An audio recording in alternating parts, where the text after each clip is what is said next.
Boa noite para todos. Hoje eu vou apresentar a respeito de desenvolvimento sexual normal e anormal, aqui para a nossa aula do Clube do Gameta, do dia 9/9 de 2025. Para quem não me conhece ainda, lembrando que eu vou falar um pouquinho da minha trajetória profissional, não vou da minha trajetória curricular, né? Mas, na verdade. Lembrando que esta não é uma descrição de quem é a Ana Luísa Moraes Souza, porque a Ana Luísa Moraes é muito mais do que essa trajetória curricular, profissional, etc. Mas vamos lá. Então, eu sou médica, ginecologista e obstetra. Eu sou especialista em reprodução humana, tenho um RQE de reprodução humana, adquirido através de um R4 de reprodução humana no Hospital das Clínicas da UFMG, em 2012, um R4-MEC, né? E tenho também o RQE de reprodução assistida a partir da prova de título / área de atuação da Febrasco. Sou mestre em saúde da mulher pela UFMG, também através das técnicas com área de especialização em técnicas em reprodução assistida. Fui professora do Departamento de Ginecologia e Obstetrícia da Faculdade de Medicina, da UFMG, enquanto estive lá em BH, claro. Fui preceptora do Programa de Residência Médica R4 Reprodução Humana, lá no HC UFMG também. Fui preceptora do Programa de Residência Médica Ginecologia e Obstetrícia da CESDF, aqui da CESDF do HMIB, de 2022 até fevereiro do ano passado, 2024. E atualmente, então desde março do ano passado, eu sou preceptora do Programa de Residência Médica R4 Reprodução Assistida, aqui da CESDF do HMIP. E declaro que não tenho conflitos de interesse. Então, agora a gente vai falar um pouco da introdução sobre desenvolvimento sexual normal e anormal. Então, como desenvolve de maneira típica o embrião com sexo genético ou sexo cromossômico XX, o embrião com sexo genético ou cromossômico XY. Vamos falar um pouco mais dos principais... Licença, eu vou ter que pausar um pouco, porque, Bom, então vamos voltar. Então, eu vou falar sobre os principais distúrbios de desenvolvimento sexual. Na verdade, existe uma gama muito grande, mas eu vou falar aqueles mais importantes, mais relevantes e mais fáceis da gente encontrar nos serviços, claro, os serviços mais especializados. Eu teria que colocar um quadro resumo para vocês no final, mas esse quadro resumo eu vou ficar na dívida. E no final, claro, só um agradecimento. Então, o primeiro passo que a gente precisa fazer Então, eu vou falar sobre os principais distúrbios do desenvolvimento sexual, lembrando que existe uma gama desses distúrbios, alguns distúrbios podem variar em diferentes fenótipos também, mas vou falar dos mais relevantes e aqueles mais prováveis de a gente encontrar em um serviço, claro, em um serviço especializado. Então, a primeira coisa que a gente vai diferenciar são os termos de sexo genético, sexo gonadal e fenótipo sexual. O sexo genético é aquele em que vai ter os cromossomos XX ou o cromossomo XY. Ou sexo genético ou cromossômico, então, né? O sexo gonadal vai ser aquele em que as gônadas serão ovários ou serão testículos. Geralmente, quando o embrião está ali próximo de 6 a 8 semanas de idade gestacional, é que vai ter essa definição, claro, de acordo com o sexo cromossômico. E o fenótipo sexual, que é o que vai mostrar ali principalmente genitália externa e caracteres sexuais primários e secundários, eles serão mais presentes no embrião a partir de 12 semanas para cima. Então, a diferenciação sexual, ela ocorre a partir da 6ª semana de gestação. Claro, tem uma variável, varia um pouquinho na literatura, mas o consenso é ali mesmo entre 6 e 8 semanas, com o desenvolvimento das gônadas em testículos ou em ovários. A gônada primitiva, ela é geneticamente programada para se transformar em ovário. Assim como a gente vai ver também que o tubérculo genital, ele é geneticamente programado para se transformar em genitália externa feminina. Então, na ausência de um fator inibitório, ela vai se transformar em ovário, a gônada primitiva, ou genitália externa feminina, o tubérculo genital. Outro ponto importante aqui na introdução é a gente saber que os ductos de Miller, na ausência do fator inibitório, eles estão sempre programados para se desenvolverem e eles se desenvolvem em tubas uterinas, útero e 2/3 superiores da vagina. Aí, como eu disse também, o tubérculo genital é geneticamente programado para gerar uma genitália externa feminina na ausência do fator inibitório. Agora, os ductos de Wolff, ou de Wolff, não sei como vocês falam, eles precisam de um estímulo para se desenvolverem. Então, eles precisam da testosterona, do fator que vai vir dos testículos. Então, eles precisam serem ativados para se desenvolverem. E se desenvolvem os ductos de Wolff se desenvolvem em epidídimo, vasos ou canais deferentes, vesículas seminais e uretra prostática, ou seja, parte da próstata. O embrião, então. O embrião cromossomicamente XX, cromossomicamente feminino, ele vai desenvolver as gônadas indiferenciadas em ovários. Ele não vai ter o desenvolvimento do ducto de Wolff, porque ele não vai ter o fator que estimula testosterona. E ele vai ter o desenvolvimento dos ductos de Miller, porque não vai ter o fator inibitório, a gente vai falar disso também mais para frente. Então, sem o fator inibitório, o ducto de Miller se desenvolve. E o ducto de Miller, se lembrando, vai se desenvolver em trompas, útero e 2/3 superiores da vagina. E a genitália externa vai se desenvolver em terço inferior da vagina, clitóris, pequenos e grandes lábios.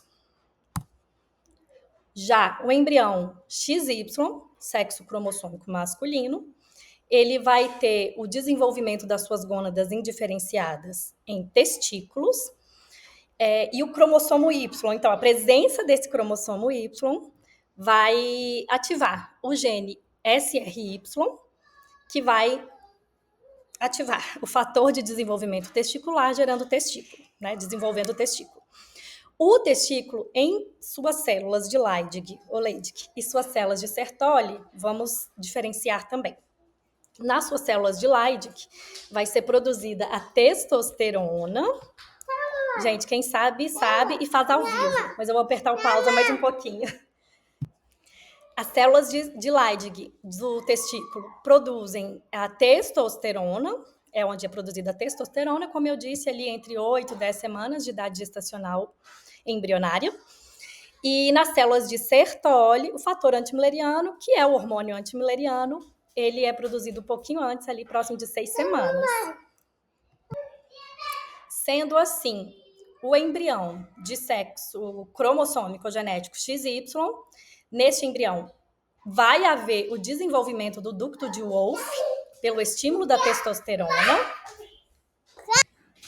e, ao mesmo tempo, não vai haver um desenvolvimento do ducto de Miller, vai haver uma regressão do ducto de Miller por causa do fator antimileriano, ou seja, o hormônio antimileriano que vai inibir o seu desenvolvimento.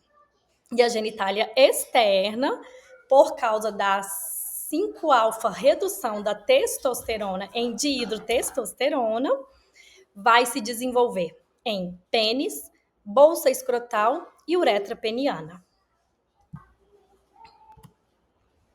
Então, agora vamos falar propriamente dos distúrbios do desenvolvimento sexual. Eu tentei organizar de uma maneira um pouco mais didática. Tomara que vocês gostem. Então, eu vou começar falando da síndrome de Turner, que é uma disgenesia gonadal no indivíduo do sexo cromossômico feminino. Aqui tem uma divisão dos distúrbios de desenvolvimento sexual XY, ou seja, naqueles indivíduos com cromossomo de sexo genético ou cromossômico XY, em que ocorre uma feminização da genitália desse indivíduo, que serão disgenesia gonadal pura, ou síndrome de Swyer, disgenesia gonadal mista, deficiência da 5-alfa-redutase e síndrome de Morris. Vou falar também a respeito da síndrome de Rokitansky e dos distúrbios de desenvolvimento sexual XX, em que ocorre uma masculinização da genitália do indivíduo XX, ou seja, aquele indivíduo de sexo cromossômico XX com uma masculinização da genitália, que seria principalmente a hiperplasia adrenal congênita, e vou falar em separado do hermafroditismo verdadeiro. Acredito que o termo esteja em desuso, mas, por exemplo, os termos pseudo-hermafroditismo, que seriam para os DDS XY e DDS XX, acredito que realmente já caíram em desuso, mas para o hermafroditismo verdadeiro não consegui encontrar outro termo que seja mais utilizado atualmente, mais adequado. Então, o hermafroditismo verdadeiro ou ovotestes. Vamos falar a respeito destes. A síndrome de Turner nada mais é do que uma disgenesia gonadal. E o que é uma disgenesia gonadal? É uma gônada hipofuncionante. Ela não tem o seu desenvolvimento adequado, então as células germinativas estão ausentes nessa gônada. Síndrome de Turner, principalmente Vamos tentar terminar agora. Então, a síndrome de Turner é uma disgenesia gonadal. As principais características da síndrome de Turner é que o cariótipo ele é X0 ou mosaico, ou seja, 45X0, 45X ou 46XX mesmo, com a disgenesia desse ovário, dessa gônada. As gônadas digenéticas, então, são ovários em fita, ao invés, então, de ter um ovário com seu parênquima, geralmente tem ali uma trave fibrosa mesmo no local daquela gônada, por isso gônada em fita, nesse caso, ovário em fita. E é a forma mais comum de disgenesia gonadal, a síndrome de Turner, e a principal causa de amenorreia primária sem caracteres sexuais. Então, a forma mais comum de disgenesia gonadal é a síndrome de Turner, que é também a principal causa de amenorreia primária e a principal causa de insuficiência ovariana prematura ou primária. Características: gônadas, ovários em fita, genitália interna feminina, genitália externa feminina pré-púbere. Algumas características relevantes para se saber a respeito da síndrome de Turner é que a maior parte dos indivíduos que têm a síndrome de Turner tem uma inteligência normal e costuma ter essas características também: baixa estatura, pescoço alado, implantação baixa da orelha e da linha dos cabelos, hipertelorismo mamário, coarctação da aorta e riso em ferradura. Tratamento: manejo psicológico, GH exógeno, ou seja, hormônio do crescimento exógeno, e após essa mulher, né, quando ela tiver com uma questão psicológica mais preparada, ou seja, ali próximo dos seus 12, 13 anos de idade, pode-se iniciar a estrogênio-terapia, terapia com estrogênio e com progesterona. Por quê? Porque essa mulher, ela tem o útero, ela tem o endométrio, então a progesterona é apenas para proteção do endométrio e o estrogênio é porque realmente precisa da reposição. Disgenesia gonadal pura, mas agora a gente está falando do indivíduo com sexo cromossômico masculino, XY, por isso ele entra ali naquela listinha de DDS XY ou distúrbio do desenvolvimento sexual XY, antigamente conhecido como pseudo-hermafroditismo. O cariótipo é XY, principalmente 46XY. As gônadas disgenéticas, ou seja, então aquelas gônadas hipofuncionantes, que não têm células germinativas funcionando, que são geralmente traves fibrosas ali no local mesmo, daquela gônada, são os testículos. Então, são os testículos em fita, hipofuncionantes. Eles estão essa disgenesia está relacionada a mutações do gene SRY. Então, geralmente são criados como sexo feminino, né? Os indivíduos são criados como meninas, como mulheres. Então, uma das principais clínicas é a amenorreia primária também. Lembrando, então, aqui, que mesmo tendo o gene SRY, afinal de contas, tem o testículo, ele não consegue diferenciar a gônada em testículo, pura e simplesmente pela disgenesia dessa gônada mesmo. Então, acaba não produzindo testosterona, então não ocorre o desenvolvimento do ducto de Wolff, e não produz também o fator antimilleriano. Então, o ducto de Miller, ele acaba se desenvolvendo. Por isso, a maior parte desses indivíduos são criados, então, sexo de criação feminino. Características: gônadas em fita, são testículos em fita, genitália interna feminina, afinal de contas, não houve o antimilleriano para regredir ou para inibir o desenvolvimento do ducto de Miller. Genitália externa feminina, pré-púbere, desenvolvimento puberal ausente, amenorreia primária. Tratamento: manejo psicológico, remoção cirúrgica daquela gônada pelo risco de malignização do testículo, da gônada masculina, e reposição estrogênica também. Disgenesia gonadal mista, geralmente cariótipo é X0, XY, mosaicos então. São gônadas em fita, de um lado, e testículo hipofuncionante do outro. Então, de um lado tem uma gônada em fita, sem funcionar, e do outro um testículo hipofuncionante. Então, existe o testículo, ocorre a produção de testosterona e do hormônio antimilleriano. Por isso, gônadas em fita de um lado, testículo hipofuncionante do outro. Genitália interna masculina, porque existe a testosterona e existe o antimilleriano. Então, ela é masculina, incompleta. Genitália externa ambígua, geralmente. E o desenvolvimento puberal masculino incompleto. Tratamento: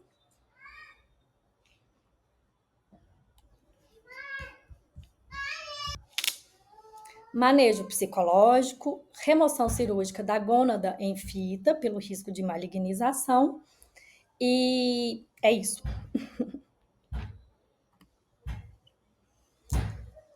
Então, aqui, só para verem que ficou incompleta ali o manejo, os tratamentos, né? Ficou como manejo psicológico, manejo psicológico, manejo psicológico.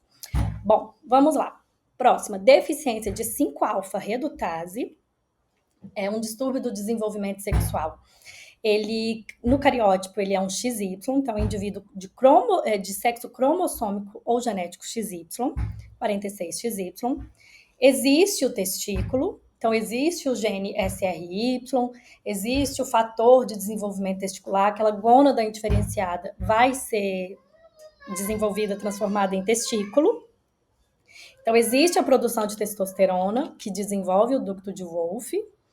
Existe a produção do hormônio antimilleriano, que vai regredir o desenvolvimento do ducto de Miller. Porém, não vai existir a 5-alfa-redução, ou seja, a conversão da testosterona em sua forma ativa, ou mais ativa, que é a dihidrotestosterona, que é responsável pelo desenvolvimento da genitália externa. Então, o que a gente vai ver com isso? Se não vai acontecer de maneira adequada essa 5-alfa-redução. As gônadas são testículos, a genitália interna é masculina, a genitália externa pode estar relacionada a vários fenótipos, mas a mais comum é a genitália ambígua com pênis reduzido.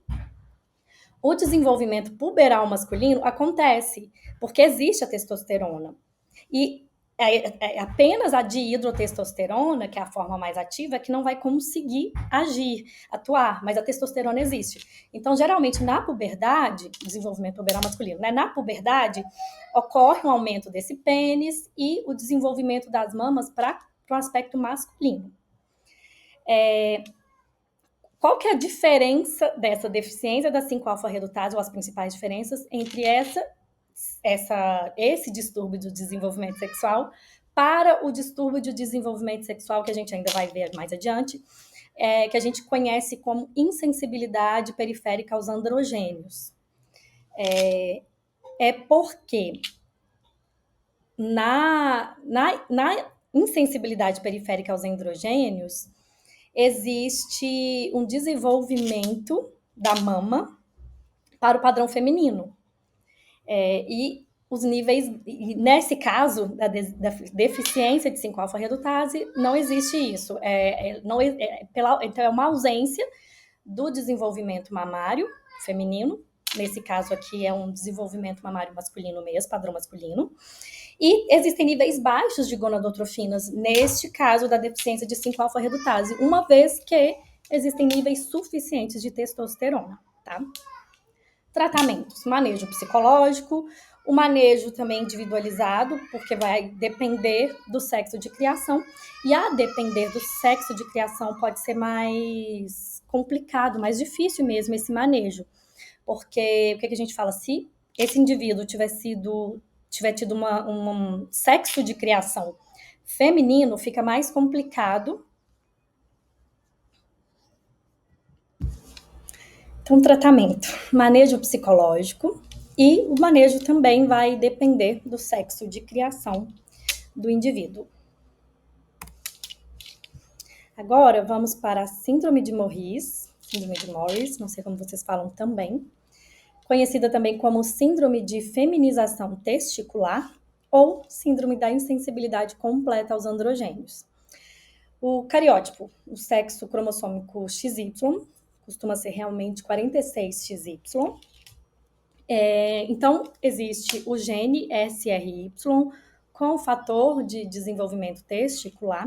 A gônada indiferenciada vai ser desenvolvida, vai ser diferenciada no testículo. Esse testículo, em suas células de Leydig, existe a produção da testosterona. Então, isso, existe a produção da testosterona, que mesmo existindo a produção da testosterona, ele não consegue desenvolver o ducto de Wolff. O ducto de Wolff, por conta da insensibilidade, ou seja, questões de receptores mesmo. Não existem os receptores para os androgênios, para a testosterona. Então, mesmo tendo a testosterona, não acontece o desenvolvimento do ducto de Wolff, porém, nas células de Sertoli existe a produção do fator antimileriano, o antimileriano normalmente, no testículo, havendo a regressão do ducto de Miller. Então, o que a gente vai encontrar nesse indivíduo? A gente vai encontrar primeiro, vamos lá, as gônadas, testículos que serão pélvicos, né? Estarão pélvico-abdominais ou no canal inguinal, ou seja, não vai ter descido para a bolsa testicular, por não ter desenvolvimento da genitália externa. A genitália interna, então, ausente. A genitália externa feminina, porque mesmo tendo a testosterona, não houve o desenvolvimento do ducto de Wolff. E tem o testículo, tem a produção do antimilleriano e existe a regressão do ducto de Miller. Mas com a insensibilidade dos receptores à testosterona, a genitália externa se torna feminina, as mamas também femininas, e desenvolvimento de pelos axilares e pubianos ausentes ou escassos. Antes da gente ir aqui, então, para o tratamento, vamos aprofundar um pouquinho aqui na clínica.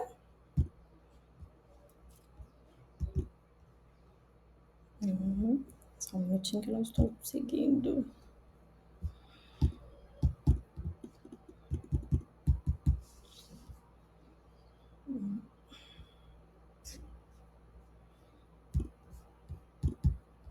Não estou. Bom, vamos lá, né? Como eu disse, a gente faz com... Quem sabe faz ao vivo, faz com o que tem. A clínica, a gente tem a menorreia primária e uma cópula insatisfatória. Insatisfatória por não ter o terço inferior da vagina. Diagnóstico é principalmente uma ecografia transvaginal, um ultrassom transvaginal, em que vai ser identificada a ausência do útero. E o cariótipo confirma. O cariótipo, nesse caso, será XY. Outra forma ou uma alternativa ao cariótipo na indisponibilidade deste exame é o teste de cromatina sexual, em que cada célula, num indivíduo do sexo cromossômico XX, cada célula tem um corpúsculo de Barr. E então, o teste de cromatina sexual, no caso da síndrome de Morris, vai ser ausente. Não vai ter essa cromatina sexual, não vai ter esse corpúsculo de Barr. É uma doença genética, é um gene recessivo ligado ao cromossomo X, ou seja, vai ser sempre transmitido pela mãe. E tem o diagnóstico diferencial com a síndrome de Rokitansky, que a gente vai falar a seguir. O tratamento, então, manejo psicológico é sempre relevante, por isso que está sempre ali na minha apresentação aqui. E temos também a neovagina para esses pacientes, a gonadectomia, ou seja, a remoção cirúrgica das gônadas dos testículos, principalmente que estando ali fora da bolsa escrotal, eles têm maior risco de malignização, então a orquiectomia. E a reposição estrogênica, ou estrogênio exógeno, que nesse caso, lembrando que não precisa da contraposição da progesterona, porque o indivíduo não tem o útero, então não tem o endométrio para proteger. Síndrome de Rokitansky, então, que é o principal diagnóstico diferencial da síndrome de Morris, vai ter o cariótipo do cromossomo genético XX, então cariótipo XX, 46XX, cromossomo sexo genético, sexo cromossômico feminino. E existe pura e simplesmente uma falha no desenvolvimento do ducto de Miller. Então, as gônadas são os ovários. Gônadas, ovários, genitália interna ausente, porque tem uma falha no desenvolvimento do ducto de Miller, que iria gerar, lembrando, trompas, tubas uterinas, útero e 2/3 superiores da vagina. Genitália externa feminina, as gônadas são ovários, então não tem o fator antimilleriano para inibir o desenvolvimento tanto do ducto de Miller quanto do tubérculo genital. E o desenvolvimento puberal é normal. Clínica, a menorreia primária também, cópula insatisfatória também. O diagnóstico, ultrassom transvaginal, também vai apresentar ausência do útero. Porém, o cariótipo vai mostrar pra gente um sexo genético, sexo cromossômico XX, e o teste de cromatina sexual será positivo, terá a presença da cromatina sexual, terá a presença do corpúsculo de Barr. Não é uma doença genética, e o tratamento vai incluir, claro, além do manejo psicológico, a neovagina, e não vai ter também, obviamente, a orquiectomia, né? A remoção das gônadas, ou seja, do ovário, não justifica. E nem mesmo será necessária a reposição estrogênica, porque existe uma produção adequada do estrogênio. Lembrando também, gente, eu tô falando aqui da neovagina, no tratamento, mas é claro que quando a gente vem principalmente para a área da infertilidade, da reprodução assistida, a gente tem outra visão da forma de tratamento também, em que se pese, vamos falar assim, do útero de substituição.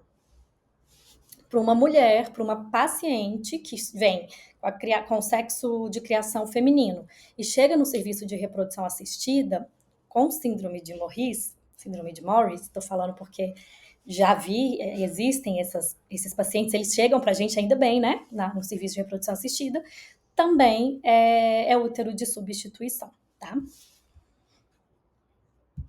E a de Rokitansky é mais comum, a gente acha que tem até na mídia já hoje casos no instagramáveis, no Instagram, de pacientes com síndrome de Rokitansky e útero de substituição. O que eu acho muito bom mesmo, porque a gente tem que disseminar conhecimentos para poder ajudar, facilitar a realização do sonho, né? Da maternidade, da paternidade, da parentalidade.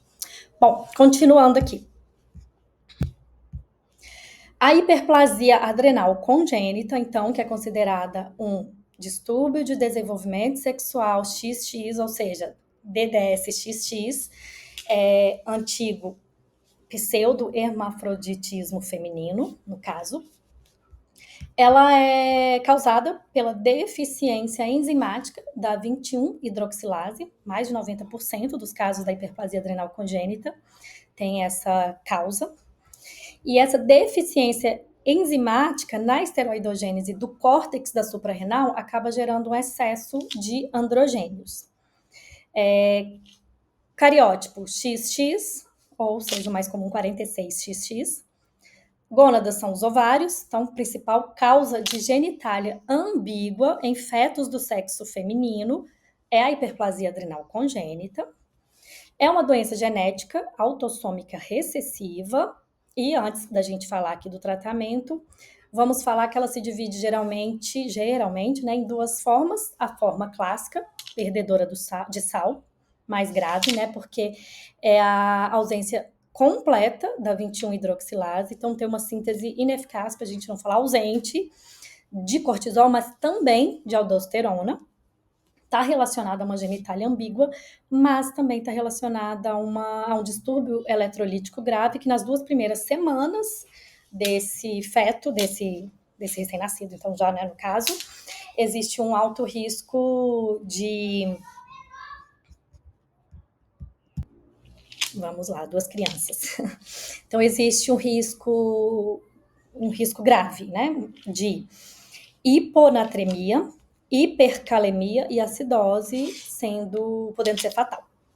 E a forma tardia, ou a forma não clássica, por que tardia? Porque geralmente isso acontece com desenvolvimento embrionário ou fetal mais maduro, intraútero. É uma deficiência parcial da 21-hidroxilase, com uma síntese ineficaz do cortisol, mas não da aldosterona, genitália externa, virilizada, ambígua, e vou dar mais uma pausa, só um segundo.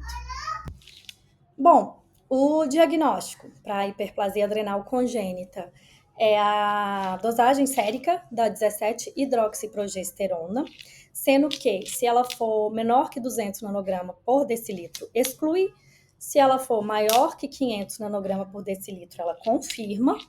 Porém, quando o valor está entre 200 e 500 nanogramas por decilitro, é recomendável que se faça o estímulo com a CTH, e aí sim, faça uma nova dosagem, e a 17-hidroxiprogesterona maior que 1.000 nanogramas por decilitro após o estímulo da CTH, confirma o diagnóstico também. Diagnóstico diferencial, muito importante, com síndrome do ovário policístico, por isso também é muito relevante, estou falando aqui, e com tumores ovarianos e adrenais, tumores produtores de androgênios. Tratamento, manejo psicológico, com certeza, corticosteroide, reposição, e individualizar o tratamento cirúrgico, claro. Então, agora o ovotestes ou hermafroditismo verdadeiro, em que cariótipo seria XX ou XY ou mosaicos. Então, 46XX, 46XY ou mosaicos. Gônadas, então, são literalmente ovotestes. Elas estão juntas, ou seja, apenas uma gônada ela vai ter parte ovariana, vamos falar assim, de tecido ovariano, e outra parte testicular. Então, esses ovotestes, elas podem estar juntas em uma gônada ou podem estar em gônadas opostas. Uma gônada, o ovário, a outra gônada, o testículo. A genitália externa variável, claro, porque vai depender da gônada dominante. Então, genitália interna ambígua, genitália externa, geralmente, né, nos principais casos, ambígua. Pode haver também defeitos da fusão do ducto de Miller, ou seja, uma síndrome de Rokitansky. Ela tem que ser investigada também para ver se é um ovotestes, se ela vem, né, de um indivíduo com diagnóstico de ovotestes. E tratamento, manejo psicológico, individualizar, e a gonadectomia, principalmente naqueles indivíduos que tiveram sexo de criação feminino, em que então a gente vai fazer a gonadectomia de uma das gônadas, pelo menos, né? Ou ambas, pelo risco de malignização. É isso, espero que tenham gostado. E quero deixar aqui bem meu ponto de vista de que eu acho que as aulas, que a gente tem que ter um método um pouco mais didático, mais interessante, mais didático não, mais dinâmico, desculpa, mais divertido, mais interessante, porque eu acredito que o objetivo único e exclusivo dessas aulas é o de aprimorar, do aprimoramento de vocês, médicos residentes. Claro, dos docentes também, porque quem ensina está aprendendo e vice-versa. Mas o objetivo principal é o aprimoramento de vocês na sua formação da residência médica, tanto vocês, médicos residentes dos anos 1º, 2º e 3º anos da ginecologia e obstetrícia, quanto minhas queridas do R4, da reprodução humana. Então, ao final dessa aula, eu quero dinamizar um pouquinho com vocês. Eu preparei um Kahoot para vocês e também estou disponível no grupo que foi criado só para hoje, tá, gente? Esse grupo, fiquem tranquilos, quem tem terror e pânico de grupo de WhatsApp, assim como eu, fiquem tranquilos que o grupo é só para esse momento. E estou disponível no grupo e estou aguardando o resultado de vocês também no quiz do Kahoot a respeito do desenvolvimento, dos distúrbios de desenvolvimento sexual, para saber quanto vocês conseguiram absorver de conhecimento para a vida, para a formação médica de vocês nessa aula. Um grande abraço e até a próxima. Inclusive, nossa próxima aula é dia 30 desse mês, sobre amenorreias, que um tema que está extremamente conectado com o tema de hoje, né? Um beijo!